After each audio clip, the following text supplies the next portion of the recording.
Tom, thank you so much for being here today with me. Our history goes back when you first probably came to Lexington in Kentucky. And when you did come here, I don't think a lot of people know that watch you religiously about your superb athletic career that you had in high school. All-American high school basketball player, kind of the Zion Williams before. I wouldn't go that far. You know what? Come on now. 44-inch vertical leap. Zion, 44-inch vertical leap. So, I mean, come on. I mean, the comparison is there. In that only. But you were a wonderful high school basketball player. And I did a podcast with Mary Ireland, an orthopedic surgeon here in town, and we were talking about injuries and how injuries can affect a young athlete. And sometimes they're able to help that athlete get back to their sport or to their activity. Sometimes maybe they can't. But tell me a little bit about your history in high school and what happened to you and your injury that you suffered at that point. Like most people, I grew up playing everything imaginable. Right. Whatever the season was, that's what you played growing up, and really enjoyed it. And yes, got into high school, and I was focusing mainly on basketball, but I also did track and field because of my leaping ability. I did the long jump, triple jump, and high jump. Wow. Had no form of training at all. I just had that God-given ability to be able to jump. Right. And the very first time I ever did the high jump, again, with no training or form or expertise at all, I jumped almost 7 feet and broke an all-time school record that had dated back to 1963. Just that natural jumping ability. That's crazy. And so the first time I ever dunked, I was in 7th grade. I was 5'7". So that should tell you something. Well, yeah. But that's a lot of jumping. That's a lot of wear and tear on your joints, particularly your knees. Violent too. That's to be able to jump that high, that's a violent movement. And you're coming down from a height and really putting a lot on your ankles and your knees. Sure. And what happened to me was just over time, it was a cumulative effect. My athletic career didn't end because of a traumatic injury. Right. You know, I didn't take a bad step or nobody fell into me and tore up my knee. I equate it to, if you think of a rope that you use for a long time, and that rope eventually keeps getting thinner and thinner as it wears out when it's hung up on the branch of the tree. Sure. And eventually that rope breaks. That's what happened to me pre-season of going into my senior year for basketball for my patella tendon, which of course goes right over your kneecap. It's vital for leverage. Yep. And it just went. That rope finally got so thin, it broke, took some cartilage with it. All of a sudden, going into my senior year, I went from a 44-inch vertical jump down into the 20s. Okay. And because I had lost that patella tendon, what do you think went? My lateral movement, Yeah. which is critical for defense. And so doctors told me going into my senior year of basketball, where I'm already being recruited by top schools all over the country. Right. Because I was 6'4", I was a guard, but quick, long-range shooting ability, and I'm dating myself. There was no three-point line yet. You really were the prototype then. I mean, no kidding. Most of the time, guards would be 6 feet, 6'1". You're a tall guard at 6'4", right? Well, not anymore. Well, not anymore, but at that time. Yes, because we're going back into the late 70s here. Tom, I'm 6'5", and they played me at the 4 or the 5 position. So, you know. Right. So you were a bit of a prototype. And I could back down the opposing guard and just jump over them and shoot. Right. But I did have some outside range. But the doctors told me, don't even play. Your knee is not going to be able to withstand it. You've already seen the deterioration in your skills. And of course, they're saying this to a 17-year-old kid whose dream is to play in the NBA. Right. His first dream is to play collegiately at a high level, Division I. Looks like maybe I'm going to get that opportunity, right? And then they're saying, don't even do it. And I sat down with my parents. We talked about it. And I said, I just can't do that. I have to play. And to this day, they still don't know what causes this condition in some athletes who can jump high and others who don't. This is the same disease, they call it, Okay.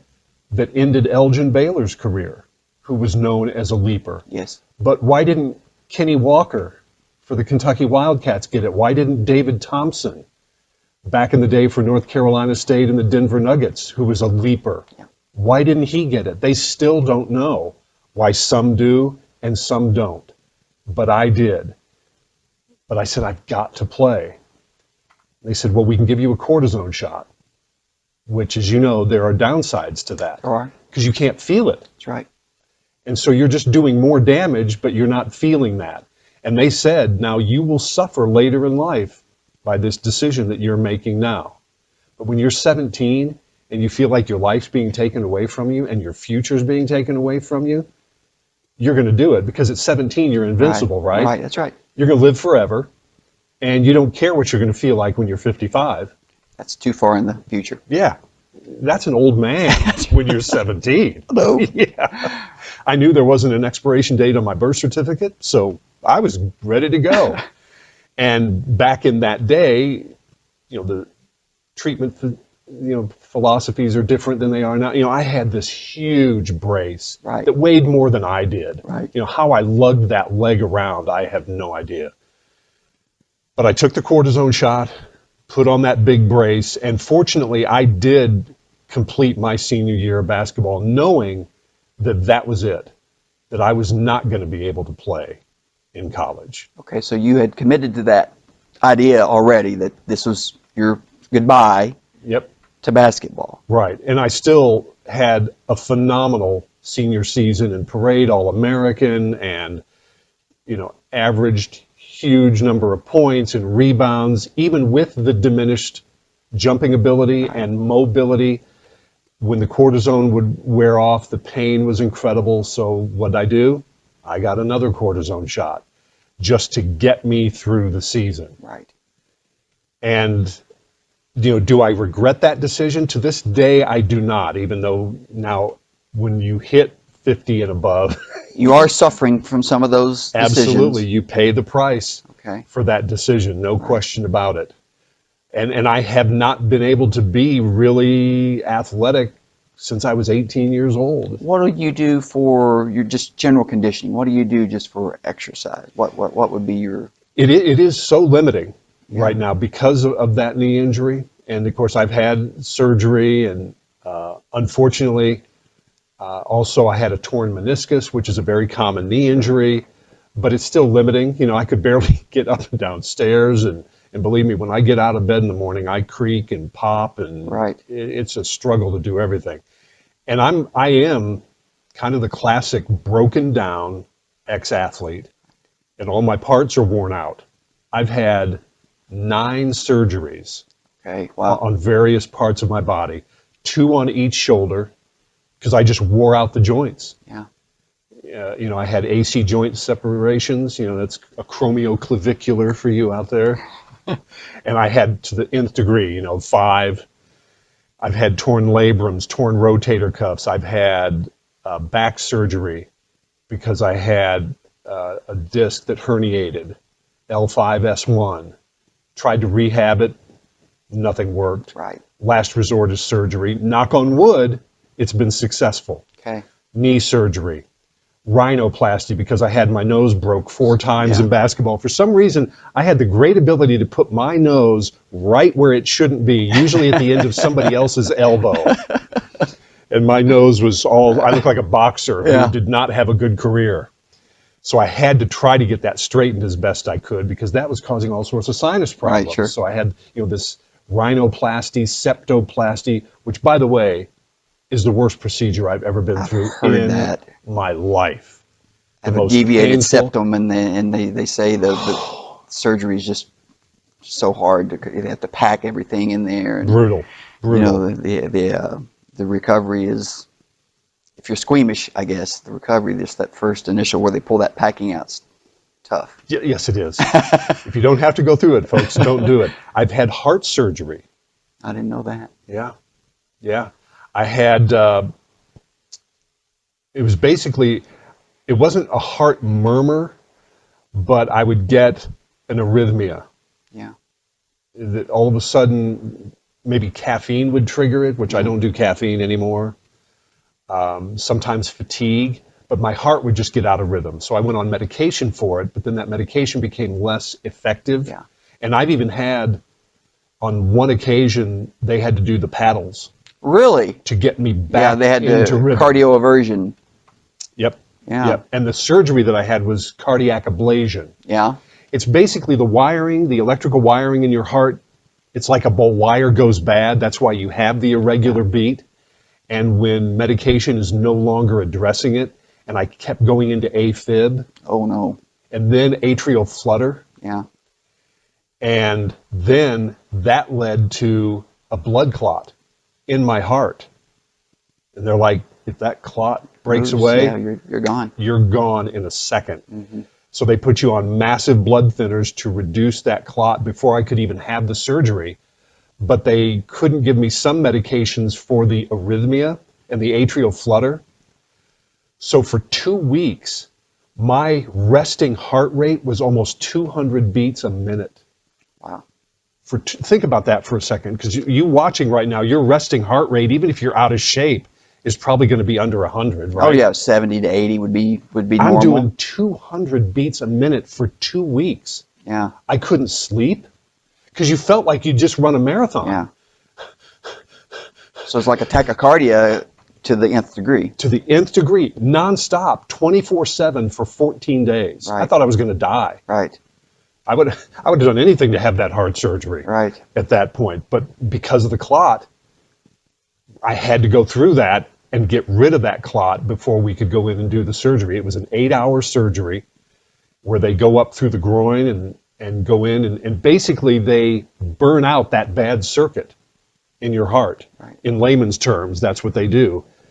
And then went through, that recovery period. And fortunately, I've been good since then.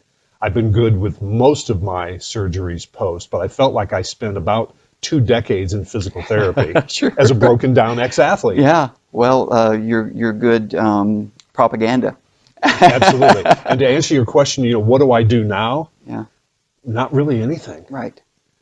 I have such a demanding schedule that I have a horrible diet. I don't get enough sleep. Fortunately, I don't drink or smoke. Those are probably my only 2 positives in my lifestyle.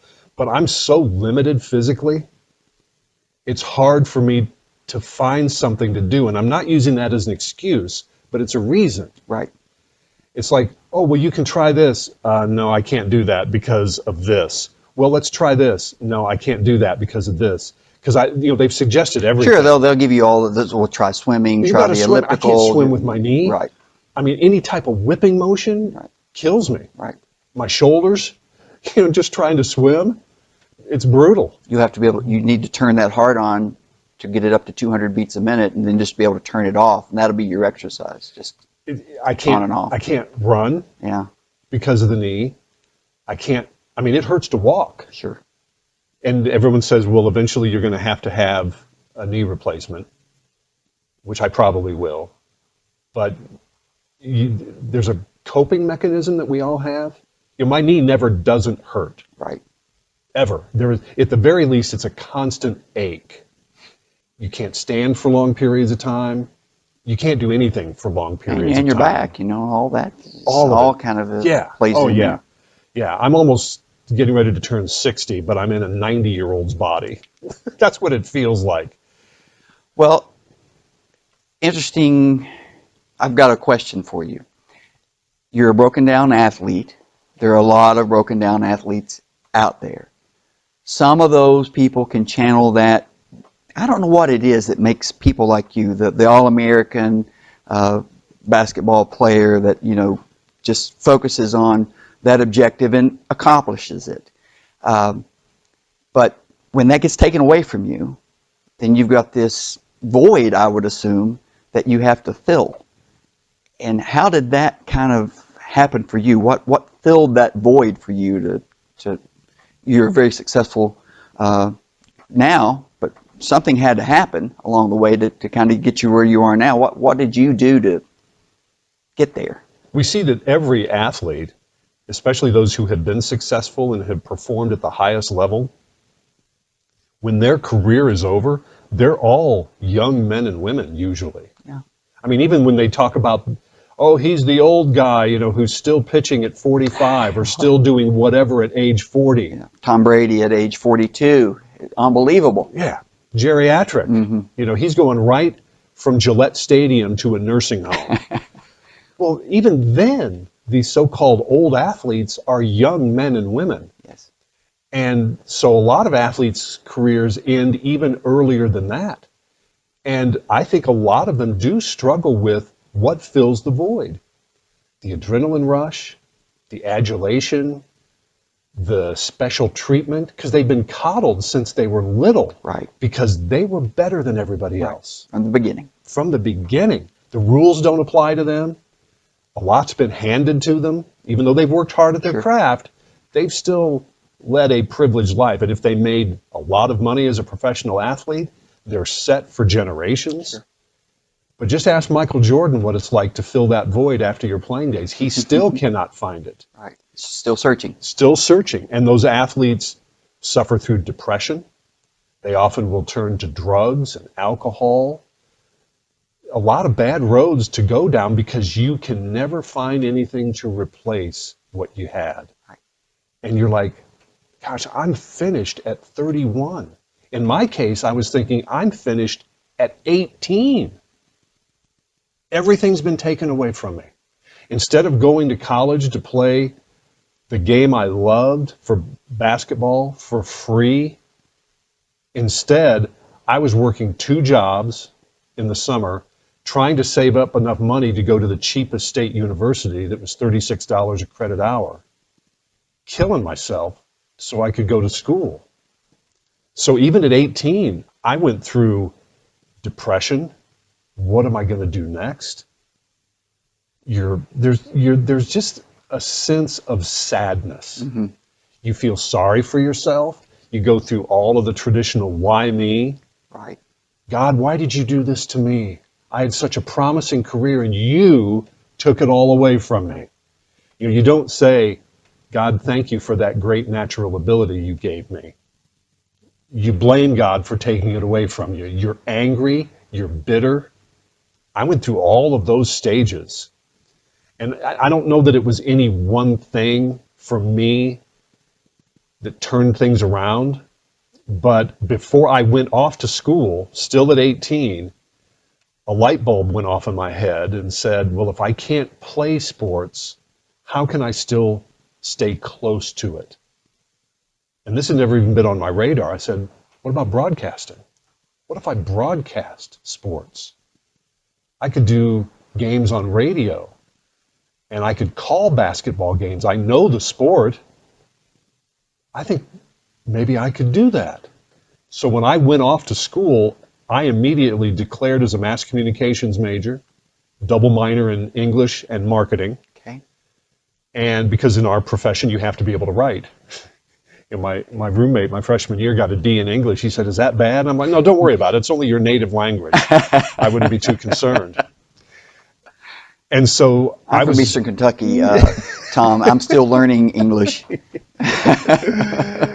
So I was able to, for example, as soon as I got on campus, got involved in the campus radio station. Because I knew that I needed hands-on experience.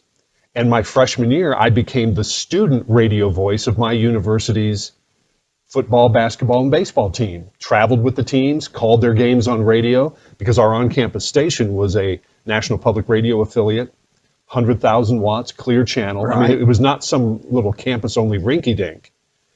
And we aired National Public Radio programming, so there was a wide audience. I also got a job at the local commercial radio station and did their high school game of the week on Friday nights. I would travel to wherever and broadcast those games, and that's what initially filled that void for me.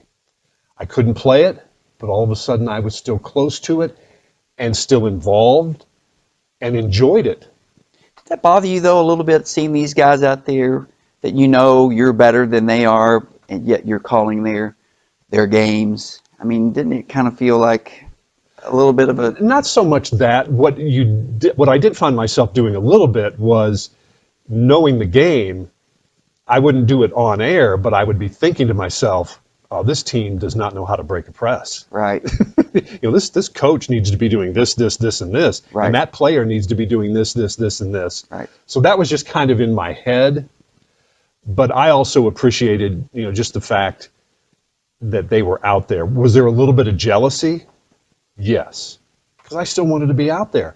I was only a couple of years removed from them. Yeah, you should be a sophomore in college playing basketball, Yeah. not broadcasting. But I really didn't do I'm so much better than all of these hacks who are out there. No, I didn't really do that. But it was more of a critique of the game or the Right. player. Oh, that kid can't go to his left. I don't know why the defense isn't forcing him to his Did you left. ever think of coaching? I did a little bit, but I wasn't interested in becoming a teacher in the classroom. Okay, That was kind of the barrier there, in part because I fell in love with broadcasting as soon as I started doing it. The very first game I ever called, I knew immediately, I'm doing this the rest of my life. wow, In some form, I had found it. And think about how far that went for me to fill that void. And all of a sudden, the depression starts to erode away, the self-pity starts to erode, and it was a turning point. and you haven't deviated from that road. I mean, you don't necessarily do sports specifically now, Right. but you're still in broadcasting. You still follow sports? Oh, absolutely. Okay, Yes. I would describe myself as a hardcore sports fan. okay. All sports? Most, not all. Okay, Some more than others. okay. So I assume you're a UK football and basketball fan. Would Oh, that be- sure. Okay. Yeah, absolutely. Well, so you made it to the top of another career. You didn't make it to the top in the NBA, but you've made it to the top in broadcasting.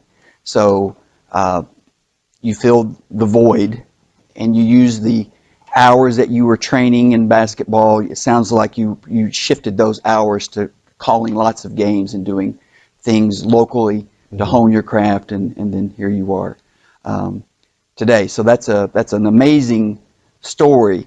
People out there who were athletes, or maybe even not athletes, maybe they had something happen to them in their life that was a stumbling block or a tragedy that didn't allow them to continue with the. For me, like medical school, I just didn't have it up here. I couldn't cut the grades up here. So there may be people out there like that they have a dream, but then they couldn't do it. But you were able to find a way to get to the top, and that's that's amazing to me. You're also a champion of veterans, and you are doing something called the Fisher House. Is it the Fisher House, the Fisher Project? Well, yeah, it's the Lexington Fisher House Project. Right. Can you tell me a little bit about that? Because it sounds to me like you've got some of that energy that you use to get to the top in broadcasting, that you're shifting a little bit to this Fisher House to help them with their needs. Yes, I have formed a 501c3 nonprofit foundation. It's the Lexington Fisher House Foundation, and our group is called Friends of Lexington Fisher House. And for those of you who are not familiar, and most are not, even people in the military, a Fisher House is where military families and veterans families stay for free while their loved one is being treated at a VA medical facility, and they're only built on military bases or on VA property. There's only one in Kentucky. It's at Fort Campbell. We're going to be building the first on VA property, which will be on the Leestown Road VA facility here in Lexington. Been here a while. Oh, yes, since the 50s. Yeah. And the families, whether they're active duty military or veterans, can stay in this home for free while their loved ones are being treated at either of the two VA facilities here, either Leestown Road or Cooper Drive. Okay. And it's not a hotel. It's not a dorm. It is a loving, supportive home. There will be 16 private suites, beautifully appointed, but then an open kitchen, living room, and dining room. Right. That's where that built-in support group Right. comes from, where you're there with other families who are going through similar things. Because we don't want you to have to worry about, where am I going to stay? Where's my next meal coming from? How am I going to pay for it? Because I'm coming from Eastern Kentucky, and my husband or my wife is going to be here for a couple of weeks, a couple of months. We can't travel back and forth. How are we going to do this? We're saying we're going to take care of all of that for You've you. removed a lot of stress And the burden. right there. Could you imagine the burden that's lifted from that? And we tell them a family's love is good medicine. We want you at your loved one's bedside helping them get better. Don't worry about all that other stuff. We'll take care of all of it, and you'll never receive a bill. Much like what they'll do at St. Jude, the Ronald McDonald House. Right. Same philosophy going forward. Focus on your family. We'll take care of the rest. And the beauty of this home, and we're going to break ground next fall of 2020.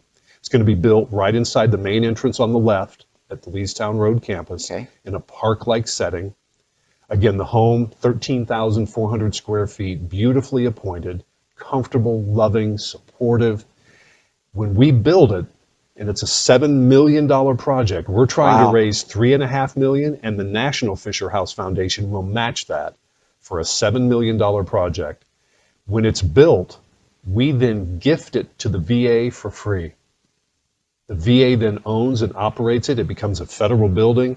They'll staff it with a house manager, an office manager, social workers. Since it's the Leestown Road campus, law enforcement and security is already built in right there. And it is going to save families' lives from financial ruin.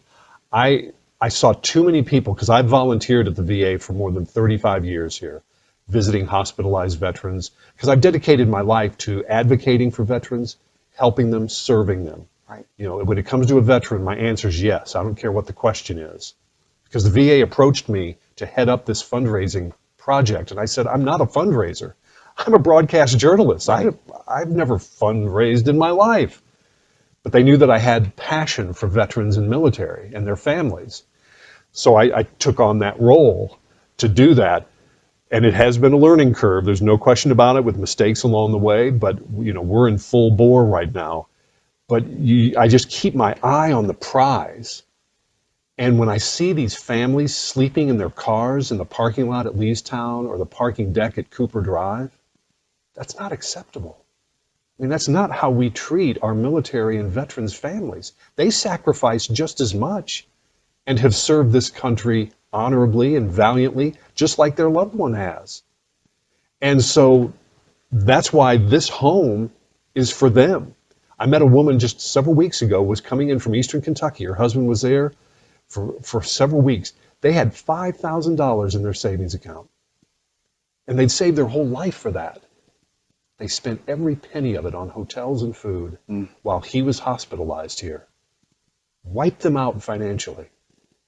This house prevents that. I just regret that we couldn't get it done in time for her and her family. But this is going to save generations money. We have run the numbers, and we think that we will save families on average through the course of 1 year $600,000 in lodging and transportation costs, providing almost 6,000 nights of free lodging to families. And if the house is full, well, then what do? We don't want to turn people away. Right. We have formed partnerships with brand name hotels, which will take our spillover, and for a very nominal fee, almost for free, they will be able to stay in that hotel until a space opens up. It's wonderful. Yeah. I get frustrated with government in general. I get frustrated when you see waste with taxpayer dollars and things like that. And then I talk to you, and you have this passion for this project, and your passion is contagious. It makes me want to help. I'm sure it's going to make people watching this. We need your help. Want to help. Yeah.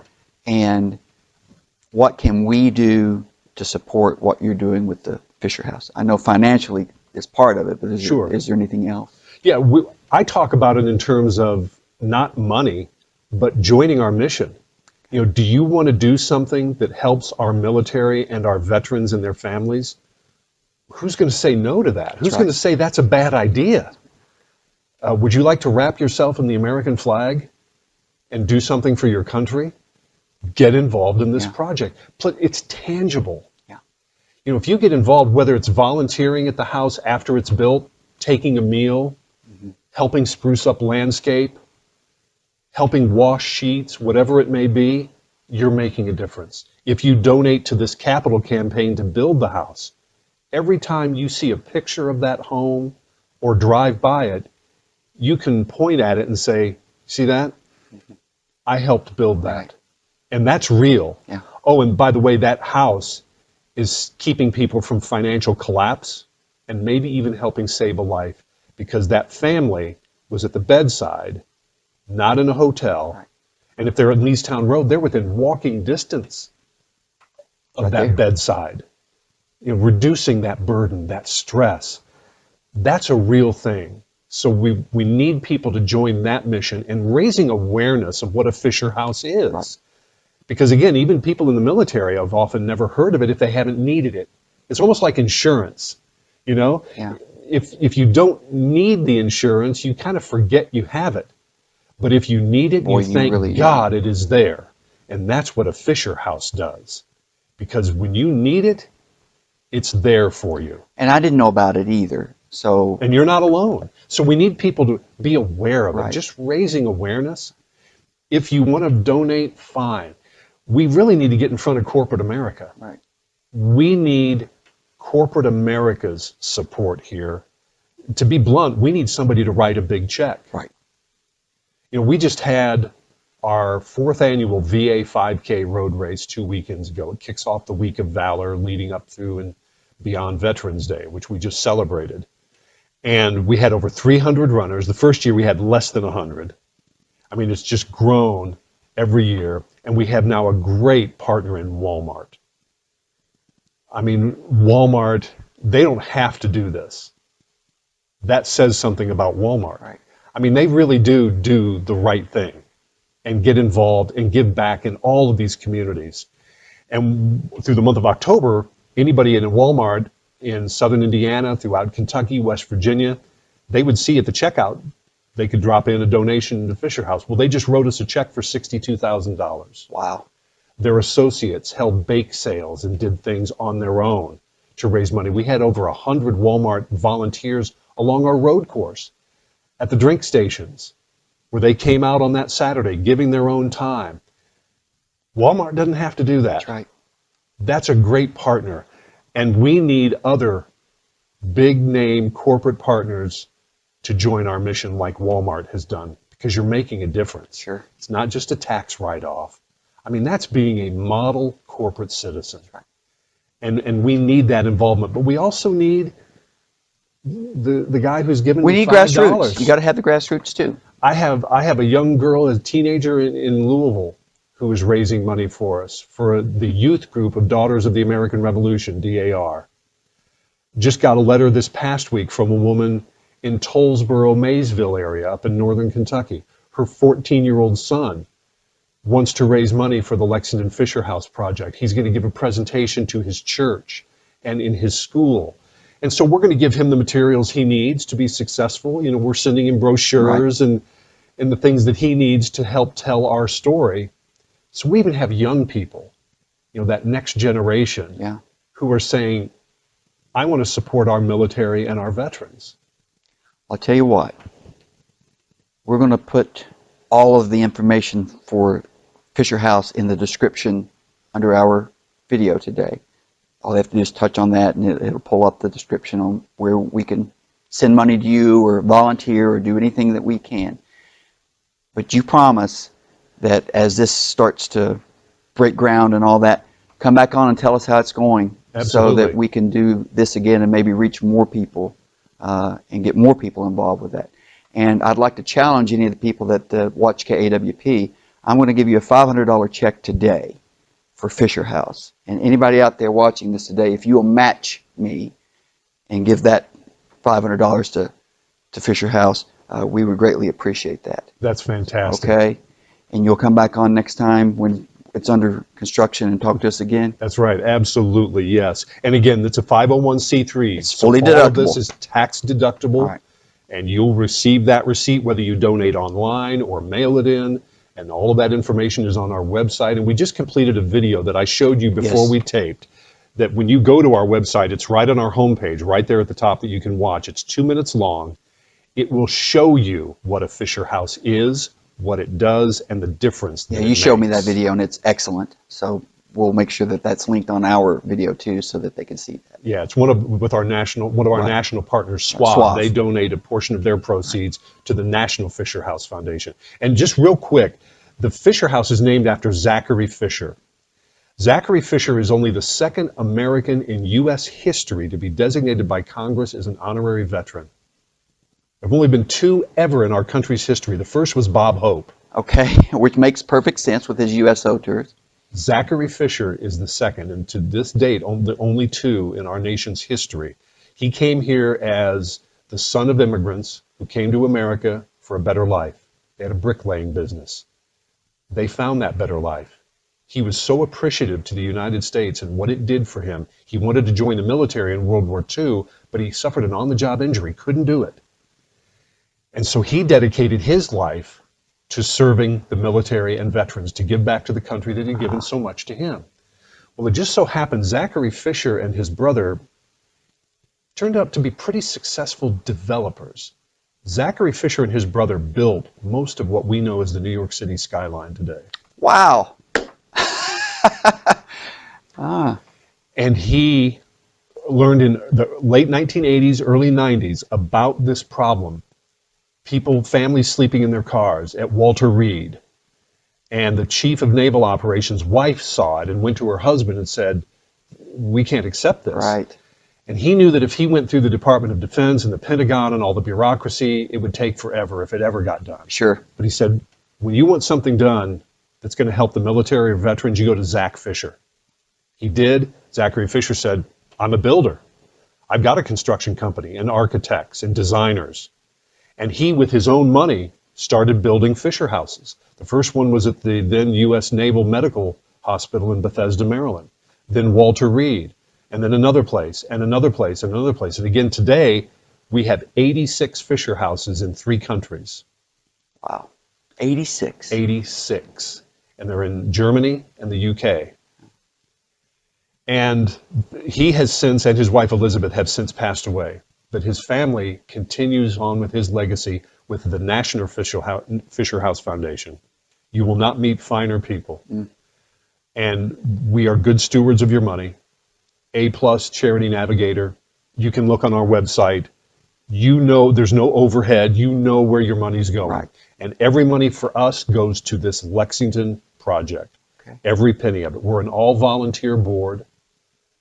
One of my board members is the commissioner of the Department of Veterans Affairs, retired Brigadier General Ben Adams, retired Army General Charles Gorton, Mayor Linda Gorton's husband, Okay. highly decorated, brilliant man, Marine Corporal Matthew Stafford, who lost his legs and eyesight to an IED in Iraq 11 years ago. He says, no legs, no sight, no problem. He was invited by President Trump to President Trump's first inaugural address. You know, when they I recognize do remember people in it. the Yeah, chamber. absolutely. And forget what your politics are. When the president invites you to the State of the Union Absolutely. address, you go. Right. He's the only Marine ever in the Marine Corps history to be allowed to re-enlist as a double amputee. Does marathons. I mean, incredible. He's on our board. His family lived in a Fisher house for months. You can imagine his rehab, losing your sight in both legs, that catastrophic, kept them from financial ruin. So he knows firsthand the difference it makes. Tom, your story was good, but this one may be better. Oh, absolutely, it is better. I mean, we talk about somebody hitting a last-second shot. We call them a hero. Yeah. They're not a hero. Yeah, they're nothing. These men and That's women I are couldn't agree heroes. with you more. And Matthew, he ran in our VA He did. 5K. Wonderful. Yep, he had the biggest group of anybody taking part. Just an incredible man. And you can see him on our website as well. But again, he knows firsthand the difference a Fisher House makes. And, you know, good leaders surround themselves with better people. Right. And that's what I have tried to do. Well, listen, your passion you exude it. And I think that's, as I said, contagious. Well, my late father was a disabled veteran Right. from World War II, Army Air Corps. Right. And he never complained. Right. He said the only medal of all that he won that mattered to him was the World War II Victory Medal. And it said a lot about him and his generation. I mean, it was God, country, family, and he modeled it at home. And that's why I've dedicated my life to serving. Well, Tom Brokaw wrote that wonderful book, The Greatest Generation, and he talks about your father. And, those people, they built this country. And your grandfather. And my grandfather. Who has an incredible story. He does. But they built this country, and they did it without complaining, and they did it with pride. And we owe them everything. Yeah, because they saved the world. We owe them everything. They saved the world, not world. Just us. Yep. They saved the ideal of democracy. And the world wouldn't be here today as it exists if it weren't for those people, men and women. Yeah. Every day in my life is Veterans Day. That's right. Not just November 11th. It's every day. Tom, thank you so much for coming on today. Thank you very much, appreciate Kelly. It's my pleasure. Good to see you. You too.